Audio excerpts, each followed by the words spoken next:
Praise the Lord आप सबको फिर से एक बार मैं तहे दिल से आप सबों का प्रभु में स्वागत करता हूँ।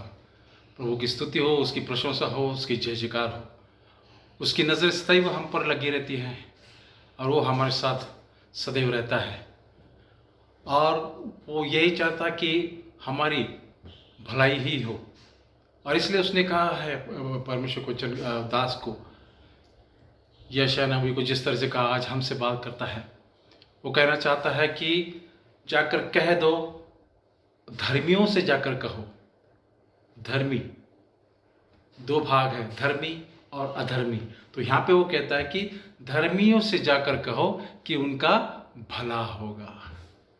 जी हाँ, दो कैटेगरीज है, जो धार्मिकता में चलते हैं, जो परमेश्वर के वचनों पर चलते हैं, उसकी सदैव सदैव सुधि लेते हैं, उसकी प्रशंसा और महिमा करते हैं और उसके वचनों को पढ़ते हैं, प्रार्थना में जीवन व्यतीत करते हैं। जब हम ऐसा करेंगे तो हम धार्मिकता में चलने वाले लोग बनेंगे।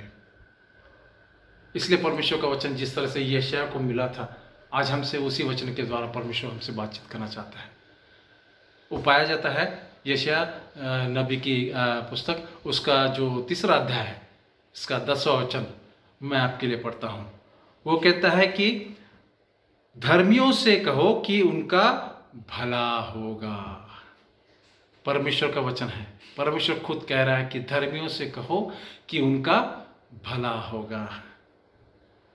चाहे मुसीबतों का पहाड़ या मुसीबतें दिख रही होगी, लेकिन परमेश्वर कहता है कि जो धर्मी हैं, जो मेरे मार्ग पर चलते हैं, धार्मिकता में मेरे चलते हैं और मेरे वचनों को मानते हैं, उनसे जाकर कहो कि उनका भला होगा, और क्योंकि उनके कामों का फल उनको मिलेगा। इसका मतलब जो धार्मिकता में चलते हैं, वो प्रभु की स्तुति करते हैं, उसके भय में चलते हैं, वो कभी भी बुरा नहीं कर सकते। वो अच्छा ही काम करेंगे, धार्मिकता ही कई काम करेंगे और भला ही काम करेंगे। जब ऐसा हम करेंगे तो वो कहता है कि उनका भला ही होगा। इसका मतलब उनको क्या होगा, उसका अच्छे कामों का, धार्मिकता में चलने के कामों का क्या होगा, उन्हें फल मिलेगा, हमें अच्छा फल मिलेगा।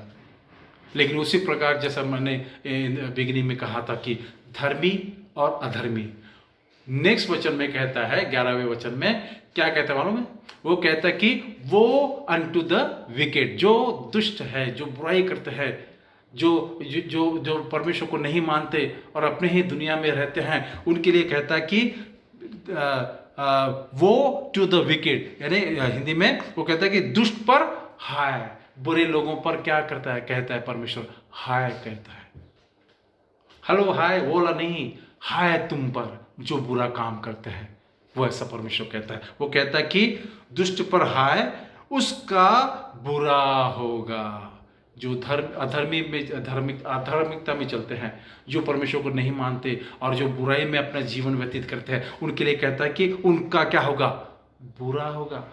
पहले के वचन में 10वें वचन में हमने देखा कि धर्मी से कहो उनका भला होगा, और यहाँ पे देखता है कि जो अधर्मी है, जो बुरे हैं, जो दुष्ट है, ऐसे लोगों के लिए परमेश्वर कहता है कि उनका बुरा होगा, क्योंकि उनके कामों का फल उनको मिला। इंग्लिश में बड़ा अच्छा लगा, वो कहता है कि मैं आपके 11वें वचन पढ़ता हूं, उसके बाद में हम लोग देखते हैं। वो कहता है कि woe to the wicked, disaster is upon them. Disaster यानी हर तरह की आपत्ति, विपदा, संकटे, मुसीबतें उन पर आएगी। हाँ, हिंदी में लिखा है कि बुरा होगा, लेकिन इंग्लिश में बड़ा अच्छा लिखा है। वो कहता है कि डिजास्टर इज अपॉन देम, यानी ऑलरेडी उनके ऊपर क्या है, मुसीबतों का पहाड़ कहते हैं। हम लोग बहुत बार सुनते हैं किसी लोगों को कहते हुए, वो कहते हैं कि मुसीबतों का पहाड़ उन पर टूट पड़ा है। जी हाँ, यहाँ पर परमेश्वर कहता है कि उनके ऊपर क्या होगा, डिजास्टर इज अपॉन देम, यानी उनके ऊपर विपत्ति, आपदा बोलते हैं ना, आपदा, हाँ आपदा कहते हैं, और मुसीबतें या मुसीबतों का पहाड़ उन पर टूट पड़ेगा। और इतना है, उसके बाद में कहता है कि they will be paid back, यानी उनको उसका बदला मिलेगा। इंग्लिश में बड़ा अच्छा लिखा है, they will be paid back, यानी उनको उनका बुरे कामों का उनको क्या मिलेगा, बदला मिलेगा, ऐसा वो कहता है। और प्रभु परमेश्वर की परमेश्वर कहता है कि they will be paid back for what their hands have done. अरे हाँ, वो कहता है कि उनको बदला मिलेगा जो उन्होंने अपने काम हाथों से किया है, बुरे काम, बुराई लोगों की, चोरी चकारी, ये सब जो दुनिया भर की जो चीज़ें हैं, बुरी बातें हैं, वो जो करते हैं, उनका क्या परमेश्वर बोलता है, उनके ऊपर मुसीबत आएगी, मुसीबतें आएगी, दुख आएगी, विपदा आएगी, विपत्ति आएगी, ऐसा परमेश्वर कहता है। तो दो कैटेगरी हम लोग देखते हैं, धार्मिकता में चलने वाले और अधर्म में चलने वाले। दोनों के लिए परमेश्वर ने ये 10 और 11 वचन में कहा है। वो कहता है कि धर्मी से जाकर कहो कि उनका भला होगा, और जो भी वो अच्छा काम करेंगे उसका उन्हें अच्छा फल मिलेगा। तो हमें देखना है आज कि हम किस कैटेगरी में चल रहे हैं। क्या हम धार्मिकता में चल रहे हैं, परमेश्वर के मार्ग, बताए हुए मार्ग पर चल रहे हैं, या संसार की जो बुराइयां हैं, जो लोगों को अट्रैक्ट करती हैं, ऐसी चीज़ों में हम लोग अपने आप को दे रहे हैं? अगर नहीं तो बहुत अच्छी बात है, लेकिन दे रहे हैं तो परमेश्वर आपसे बातचीत करना चाहता है, क्योंकि उसने कहा कि दुष्ट पर हाय, उस पर विपत्ति आएगी, मुसीबतें आएगी। हम लोग देख रहे हैं कि आजकल की किस तरह से मुसीबतें आ रही है लोगों पर, लेकिन इसमें से परमेश्वर क्या करता है? परमेश्वर हमारी रक्षा करता है, और इसलिए वो कहता है कि धर्मी से जाकर कहो कि उनका भला होगा। धार्मिकता में चलना हमें बहुत ज़रूरी है, बहुत और बहुत ही ज़रूरी है। और हमने जब देखा कि जब परमेश्वर के लोगों को परमेश्वर से बातचीत करता था मूसा के ज़रिए बात करता था, वो कहता है कि अगर तुम ड्यूटरोनॉमी इसका 5वां अध्याय 33 वचन मैं आपके लिए पढ़ता हूँ। ड्यूटरोनॉमी इसका 5वां अध्याय, व्यवस्था विवरण इसका 5वां अध्याय 33 लास्ट वाला वचन है। वो कहता है कि उसने मूसा से बताया था कि ये बातें हैं, इस पर जो आज्ञा है दी थी उसने, और जो नियम चलने के लिए बताया था। वो कहता है कि उसके बाद में वो कहता है, परमेश्वर कहता है मूसा से, वो कहता है कि जिस मार्ग में चलने की आज्ञा तुम्हारे परमेश्वर यहोवा ने तुमको दी है, उस सारे मार्ग पर चलते रहो। प्रभु परमेश्वर ने जो हमको मार्ग दिखाया, सबसे पहला मार्ग कौन सा है? मार्ग, सच्चाई, जीवन प्रभु यीशु मसीह ने, जो प्रभु यीशु मसीह ने जो बड़ा इजी करके हमको सब चीज़ें और आज्ञा क्या बताया है कि किस तरह से हम लोग ने चलना है। तो इसलिए वो परमेश्वर बोलता है कि जिस मार्ग पर मैंने तुमको चलने के लिए कहा है, उन सारे मार्ग पर तुम चलते रहो, और जिसके वजह से तुम क्या होगा? जीवित रहोगे। हम लोग क्या रहेंगे? जीवित रहेंगे। हम लोग देख रहे हैं कि संसार में कितने तो भी लोग मर रहे हैं, रोगी के द्वारा और बाकी चीज़ों में हैं, लेकिन स्पेशली ये महारोग के द्वारा। लेकिन इसमें से परमेश्वर उसके लोगों की रक्षा करता है, और वो कहता है कि तुम मेरे धार्मिकता में चलो, मेरी आज्ञा का पालन करो, तो तुम क्या होगे? जीवित रहोगे। प्रभु की स्तुति हो, उसकी प्रशंसा हो कि वो हमारी रक्षा करता है। उसने अपने दूतों को भी आज्ञा दे रखी है कि वो हमारी रक्षा करे। इसलिए परमेश्वर बोलता है कि तुम अगर मेरे मार्ग पर चलते रहेंगे तो तुम क्या होगे? जीवित रहोगे। सारी दुनिया का प्रॉब्लम हो रहा है, लेकिन प्रभु परमेश्वर उसके लोगों को, उसके जो लोग हैं उनको सबको बचाता है। वो कहता है कि तुम मेरे मार्ग पर चलोगे तो तुम जीवित रहोगे। आगे में वो कहता है कि और तुम्हारा भला होगा। वो कहता है कि तुम्हारा भला भी होगा, भला ही होगा। तुम जीवित रहोगे, तुम्हारा भला होगा। जीवित रहोगे और तुमको ऐसे दुख या तकलीफें झेलनी पड़ेगी, ऐसा नहीं कह रहा है। वो कहता है कि तुम जीवित रहोगे अगर तुम मेरे मार्ग पर चलोगे, मेरे धार्मिकता में चलोगे, मेरे आज्ञाओं का पालन करोगे, तो तुम जीवित रहोगे और तुम्हारा भला होगा। और आगे में कहता है जहाँ पर मैंने तुमको रखा है वहाँ पे तुम क्या होगे? एकदम यानी अच्छे से रहोगे। यानी अधिकारी हिंदी में लिखा है, लेकिन वो कहते हैं कि you will possess the land, यानी हम पर उस पर प्रभुता प्राप्त करेंगे जहाँ पर हम रह रहे हैं। प्रभु हमको आशीष देगा और आशीष ही देगा। और इतना ही नहीं, वो कहता है कि मैं तुमको, इंग्लिश में बड़ा अच्छा लिखा है, यू विल बी प्रॉस्परस, यानी तुम प्रॉस्पर हो जाओगे, समृद्धि मिलेगी, तुम्हारी उन्नति हो जाएगी। और इसके आगे भी कहता है कि यू प्रोलॉन्ग योर डेज, यानी तुम्हें लंबी आयु मिलेगी। आमीन। प्रभु परमेश्वर हमें आशीष तो देगा, हमारा भला तो करेगा। साथ ही साथ मुसीबतों से हमारी रक्षा करेगा, हमें जीवित रखेगा और हमें हमें क्या करेगा, प्रॉस्पर करेगा। जो मिल रहा दुखी रुकी सुखी रोटी नहीं नहीं नहीं, परमेश्वर हमें प्रॉस्पर करेगा। परमेश्वर का वचन कहता है यू विल बी प्रॉस्परस, आपकी समृद्धि होगी, उन्नति होगी, आशीष मिलेगी। और आगे कहता है कि तुम्हारी जो आयु है वो क्या होगी, लंबी आयु तुम्हें मिलेगी। ऐसा वो परमेश्वर है। और इतने में ही वो शांत नहीं रहेगा, लेकिन इससे भी ज़्यादा वो हमें आशीष देगा अगर हम उसके मार्ग पर चलेंगे। मैं आपको उदाहरण बताना चाहता हूँ। अब्राहम को हम लोग सब जानते हैं। जब अब्राहम बनने के पहले जो अब्राहम नाम उसका नाम था, लेकिन वो परमेश्वर की धार्मिकता में चलते रहा। परमेश्वर ने जो जो कहा उसके मार्ग पर वो चलते रहा।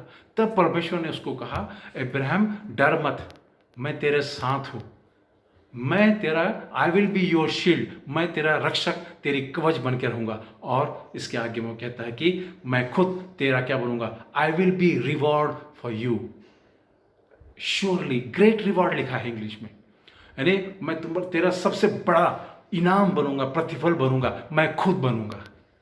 हम लोग देखते हैं बहुत सारे लोग इनाम पाने के लिए क्या क्या नहीं करते, लेकिन यहाँ पर परमेश्वर बोलता है कि अगर तुम मेरे मार्ग पर चलोगे तो मैं तुम्हारे क्या बनूंगा, ढाल और कवच बनूंगा और तुम्हारा ग्रेट रिवॉर्ड बनूंगा, यानी महान प्रतिफल मैं ही बनूंगा। जेनेसिस उत्पत्ति इसका 15 अध्याय पहले वचन में कहता है। तो यहाँ पर हम देखते हैं कि जब धार्मिकता हमें चलेंगे तो परमेश्वर कितनी बातें हमें देता है, कितनी आशीष हमें देता है, हमें लॉन्ग लाइफ देगा और हम सब मुसीबतों से हमारी रक्षा रखवाली करेगा, रोगों से, बीमारियों से, हर बात की जो मुसीबतें दुनिया में है उससे हमारी रक्षा रखवाली करेगा और हमें लंबी आयु देगा। इतना और इसके आगे में कहता है कि समृद्धि देगा, प्रॉस्पर करेगा, आशीष देगा, हर तरह की आशीष देगा और हमें स्थिर रखेगा। और खुद परमेश्वर हमारी ढाल और कवच रहेगा, यानी में उसकी वो हमारी रक्षा करेगा और वो खुद हमारी क्या बनेगा, ग्रेट रिवॉर्ड, महान महान ऐसा बड़ा क्या बनेगा, प्रतिफल, इनाम वो खुद बनेगा। वही वो चाहता है, हमारे जीवन में अद्भुत कार्य करेगा, आशीषों से मालामाल कर देगा। लेकिन शर्त यह है कि हमें उसके धार्मिकता में चलना है। जब हम उसके धार्मिकता में चलेंगे तो वो हमें आशीष और आशीष ही देगा। और यही वो चाहता है कि हम उसकी धार्मिकता में चले, उसकी स्तुति करें, प्रशंसा करें और जय जयकार करें, और उसी की वजह से वो हमें आशीष देगा चलने की वजह से। आपको याद होगा, अगर जो मुसीबतें आती हैं तो परमेश्वर उसकी दृष्टि हमें ऊपर लगी रहती। जैसे उसके लोग, जो इसराइल लोग जो इजिप्ट में थे, मिस्र में थे, उनकी बड़ी तकलीफ़ों में जा गुजर रहे थे, लेकिन परमेश्वर ने उनकी तकलीफ़ें देखी और क्या किया। वो कहता है कि मैं स्वर्ग से नीचे उतर आया हूँ, मूसा से जाकर कहता है। वो पाया जाता है एक्सोडस, इसका निर्गमन, इसका 3 अध्याय 7 से 8 2-3 वचन है। मैं उसमें जा पढ़ूंगा नहीं अभी, लेकिन थोड़ा सा एक संक्षिप्त में कहना चाहूँगा। परमेश्वर कहता है कि मैंने उनकी मुसीबतें देखी हैं और इसलिए मैं नीचे उतर आया हूँ, और वो अगर मेरे धार्मिकता में चलेंगे, मेरे आज्ञा के पालन करेंगे और मेरे मार्ग पर चलेंगे, तो मैं उन्हें क्या करूँगा, आशीषित करूँगा, हर तरह की मुसीबतों से उनकी रक्षा रखवाली करूँगा और उन्हें हनी मिल्क एंड हनी, दूध और मधु के देश में मैं लेके जाऊँगा। और वही परमेश्वर चाहता है कि हम अगर धार्मिकता में चलेंगे, जैसे इसराइल के लोगों के लिए बड़े आश्चर्य कर्म किया परमेश्वर ने। मिस्र के लोगों पर कितनी विपत्ति आई, लेकिन इसराइल लोगों के, परमेश्वर के लोगों को, बुलाए चुने हुए लोगों का बाल भी बाका नहीं हुआ, ये मैं कह सकता हूँ। परमेश्वर उनके साथ में रहा, उनकी रक्षा रखवाली की, हर मुसीबतों में उनके साथ में रहा, मुसीबतों को उसने दूर किया और क्या किया, उसने आशीषें उन्हें ली। और जिस देश में उसने कहा था कि दूध और मधु के देश में मैं ले जाऊँ, इनमें आशीष देगा, और उसने किया। वो भी हमारे जीवन में करना चाहता है। अगर हमारे इर्द गिर्द मुसीबतें हैं, परमेश्वर बोलता है कि मैं आप नीचे उतर आया हूँ, तुम्हारी रक्षा मैं करूँगा। चाहे विपत्तियाँ, मुसीबतें दुनिया में आ रही होगी, लेकिन मैं तुम्हारी रक्षा करूँगा। जिस तरह से उसके लोगों की, इसराइल लोगों की का बाल भी बाका नहीं हो, हमारा बाल बाका होने नहीं देगा। हर मुसीबतों से हमारी रक्षा रखवाली करेगा, हमें चंगाई बख्श देगा और हमारे साथ में सदैव रहेगा, क्योंकि वो कहता है कि मैं तेरी ढाल और कवच हूँ, मैं तेरा ग्रेट रिवॉर्ड हूँ, अगर हम परमेश्वर के विश्वास में रहें, उसकी धार्मिकता में चले, प्रार्थना में जीवन व्यतीत करेंगे, तो परमेश्वर हमें सब विपत्तियों से, आपदाओं से और मुसीबतों से हमारी रखवाली करेगा, और वो हमारे जीवन में बड़े बड़े आश्चर्य काम करेगा।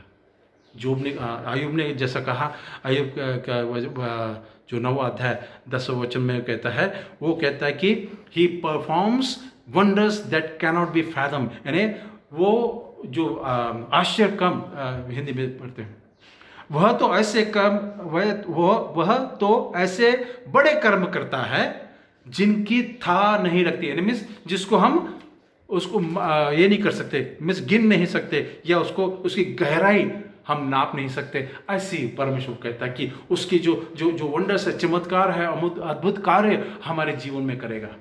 और इतना ही नहीं, वो कहता है कि आगे में कि उसकी गहराई नो वन कैन फैथम, यानी कोई भी उसको, उसकी गहराई इतनी है रहेगी कि कोई उसको नाप भी नहीं सकेगा, माप भी नहीं सकेगा, क्योंकि हिंदी में लिखता है था नहीं लगेगी, मीन्स हम लोग उसको ये नहीं कर सकेंगे, माप भी नहीं सकेंगे उसकी गहराई। इतने बड़े आश्चर्य कर्म हमारे जीवन में करा। और आगे में कहता है कि और इतने आश्चर्य कर्म करता है कि जो गिने नहीं जा सकते। इसका मतलब इट कैनॉट बी काउंटेड। उसको इतने अद्भुत कार्य हमारे जीवन में करेगा, आश्चर्य कर्म हमारे जीवन में करेगा कि हम उसको काउंट भी नहीं कर सके, गिन भी नहीं सकेंगे। इतने आश्चर्य कर्म, बड़े बड़े काम हमारे जीवन में करेगा। वैसा परमेश्वर है जो आदि और अंत है, अल्फा और ओमेगा है, सेनाओं का यहोवा है, राजाओं का राजा है, प्रभुओं का प्रभु है। वो हमारे साथ में रहेगा, वो हमारी रक्षा रखवाली करेगा, वो हमारी सुधि लेगा, चाहे संसार में कैसे भी प्रॉब्लम क्यों ना आए, वो हमारे साथ में सदैव है, सदैव रहेगा और सदैव रहते रहेगा, आगे भी रहेगा, अगर हम उसकी धार्मिकता में चले। इसलिए परमेश्वर का वचन कहता है कि धर्मी से जाकर कहो कि उनका भला ही होगा। अगर हम और मैं और आप धार्मिकता में चलेंगे तो परमेश्वर आज हमसे बातचीत करना चाहता है, और ये वचन के द्वारा हमसे कहता है कि धर्मी से जाके कहो, आपसे जाके कहो, मुझसे जाके कहो कि हमारा क्या होगा, भला होगा। और हमें हमारा प्रतिफल कौन बनेगा? प्रभु परमेश्वर खुद हमारा प्रतिफल बनेगा और हमें आशीष देगा। जो आशीष मैंने जिक्र किया, वो सारी आशीष हम पर डेलेगा। प्रभु आप सबको आशीष दे और उसकी धार्मिकता में चलने के लिए सहायता करे, मदद करे। उसके मार्ग पर चलो, उसकी धार्मिकता में चलो, प्रार्थना में जीवन व्यतीत करो मेरे प्रिय भाई बहनों, तो हमारा भला ही होगा। प्रभु आप सबको आशीष दे। आमीन।